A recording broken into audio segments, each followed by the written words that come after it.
ធ្វើអំពីលោហៈដើម្បីយកទៅតាំងពិព័រណ៍នៅ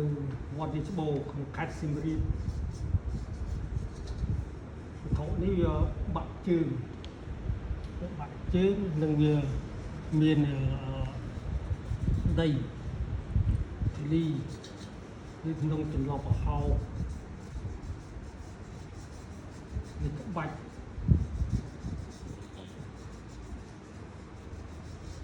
បន្ទាប់ពីលាងសម្អាតវត្ថុនេះហើយតជើងនេះឡើងវិញដល់ឥឡូវនេះលាងសម្អាតវាសិន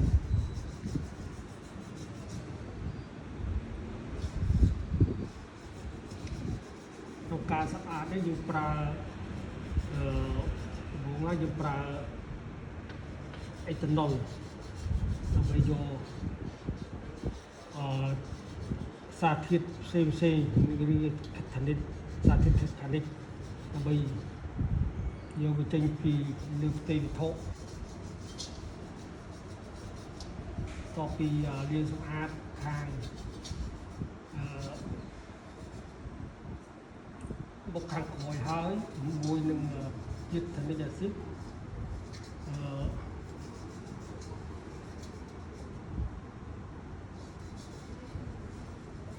តមកលាងសម្អាតជាមួយនឹងទឹកដែលគ្មានជាតិរ៉ែmineral water ហ្នឹងម្ដងទៀតវាសម្អាតទៅលើផ្ទៃវត្ថុហ្នឹង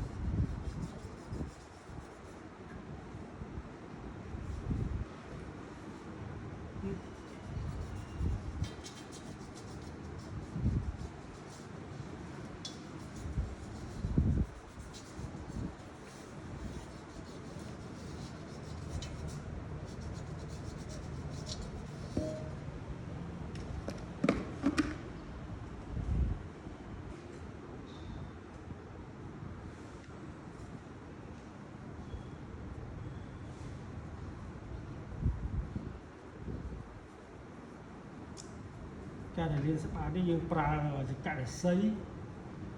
សំឡីរួមចូលគ្នាដើម្បីជាមួយនឹងអេតាណុលឲ្យលាងសម្អាតផ្សេង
លើវត្ថុមាន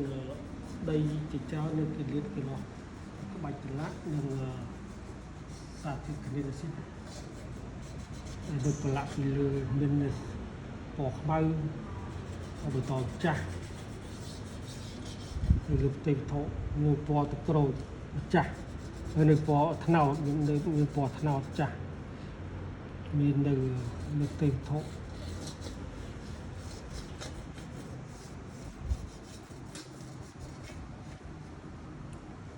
ហើយនេះជាដំបូងយើងចម្អាត